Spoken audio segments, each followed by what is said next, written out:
folks. Talking about hillbilly ingenuity. One of the rules of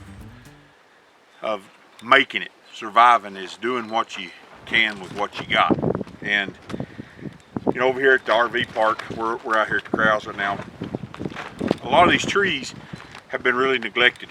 The soil is really bad, and nobody's mulched these trees. And a lot of the water that we're putting on them, I haven't got around to hoeing underneath all of them and loosening the ground up, but the soil has no nutrients in it. These trees grow to a certain height, then they die off because there's not any feed in the ground.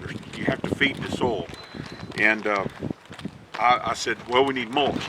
The owner didn't want to buy mulch, so I'm looking around here, and we've got horse manure, and we've got some old hay, and then I found a pile of wood chips, and I said, we can make our own mulch, make our own plant food. So what I'm doing here today is, this is old horse manure. They had horses here once upon a time, and it's pretty well decomposed. It's pretty well broke down. Some of our horses have kind of put some into it from out of the pen. So we're just going to take and put some of this in there. We're going to go over and get some old hay, mix it. We're going to put it on some of these trees that are needing a little bit more than just what the ground's giving them. So this hay has been here, I don't know how long, maybe 5-6 years. And out here, alfalfa doesn't break down that bad if it's stacked.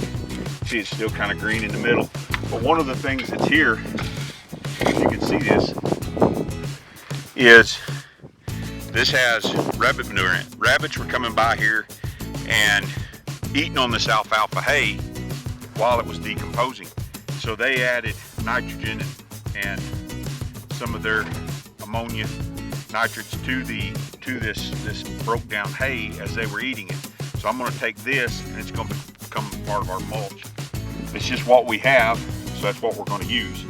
And hopefully it's not too hot, but most of this rabbit manure is decomposed and broke down. So we're going to add that to our mulch. See, there's a whole bunch of it right over here.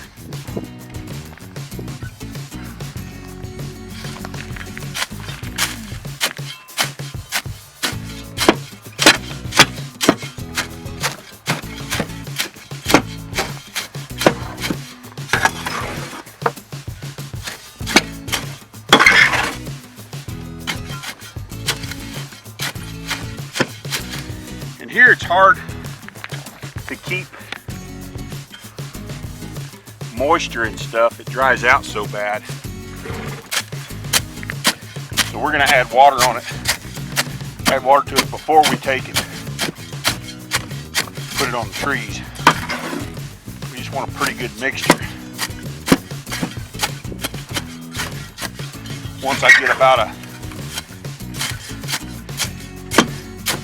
50-50 mixture, I chop this old alfalfa up, then we'll go add wood chips.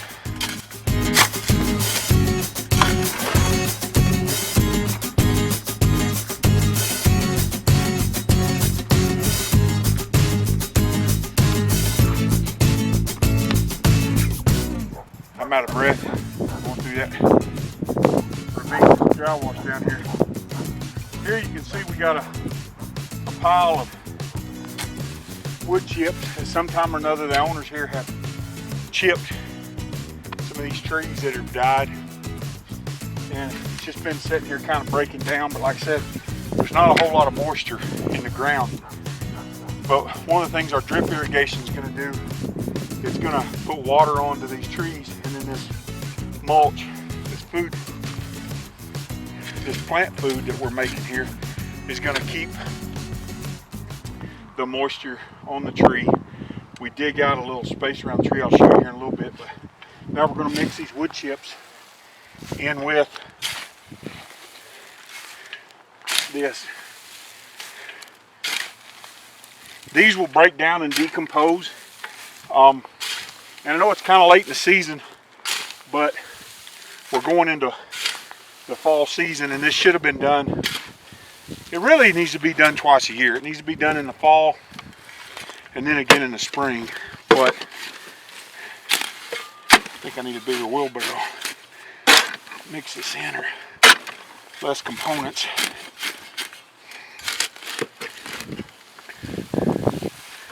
So we want a pretty good mix of this in here.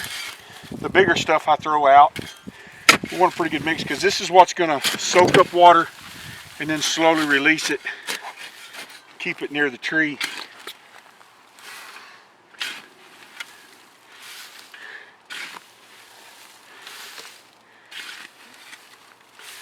And using the horse manure, we have fertilizer. The rabbit manure is fertilizer. The hay is more dry matter. And it's all going to break down through the winter, and it is going to release when it snows, when it rains. It's going to release nutrients back into the soil around these trees. So that's what we're wanting. There we go. Getting it mixed up pretty good. So what we got here, we got this little tree, and as you can see, it's not doing too well. I'm not sure what kind of tree it is. But you can see the well that's been made here to try and puddle the water. But if you see this type of, you can see the soil. There's just not a lot in it. There is some moisture there. We watered night before last. But you can water all night, and then we have these plants, the trees competing with them for water. But you can water at night, and the sun will come out the next morning, and it will basically create a sauna. And what it does, it evaporates the water, particularly on the surface, and brings it up through these trees, and it's so hot that it cooks the tree. And that's what we're trying to avoid. So what I'm going to do is I'm just going to break up this ground in here, not get too close to the tree.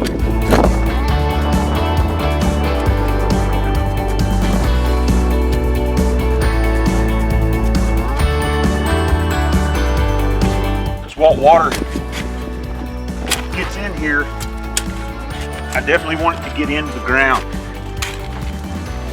I don't want it just to set on top. So chop up some of this grass.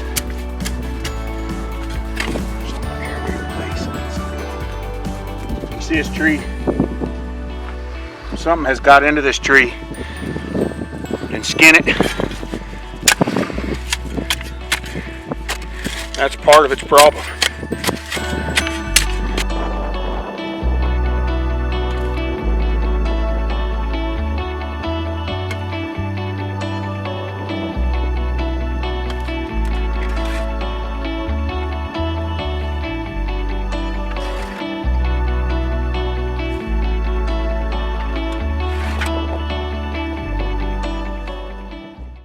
One of the things you want to watch, particularly if you have black hose, is the water. If it's out in the sun, it's going to be hot. Everybody knows that, but a lot of times we forget when we go spray our plants.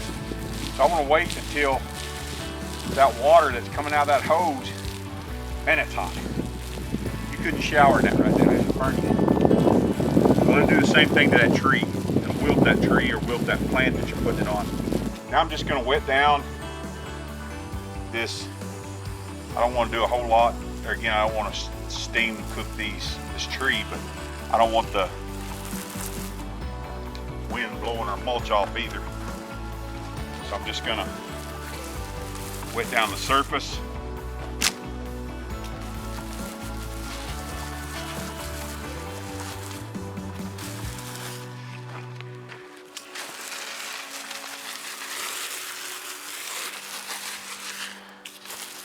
That'd probably be enough. Then later tonight, after the sun goes down, I'll come out here and I'll put a lot of water to this and kind of fill that basin up and soak it. And then that way the mulch will take and just soak that water up, and it'll slowly release it. All right, folks. Back out here this evening, and I'm going to put quite a bit of water in this swale, this mulch around this tree. Like I said earlier, you don't want to do this in the heat of the day or in the morning because it just basically cooks the tree. Sun's going down. We need water to activate the nutrients and minerals that are in the mulch, so we want to get it really good and wet. Okay, friends and neighbors, this is 2 days later. This is Tuesday, and we did this on Sunday. Put this mulch on there. I wanted to give you a shot of it. We've watered it a couple times. Our camera took and got hot the other day on Sunday, so this has been a couple days. We've watered it down. We'll go down in here and dig down. It's really wet down in here. I can get some mud out. As you can see, it's really wet down in there. And we're gonna pull back some of this away from there, away from the trunk. But I think the rabbits have been eating on this tree a little bit. If you can see it or not, got a little place on it. The old poor tree. We're gonna water it. And we've got several of these trees around here that need this mulch on them, so I'm gonna continue putting mulch on the ones that look like they need it the most, ones that are struggling. But I wanted to bring you an update on that here at the end of the video today.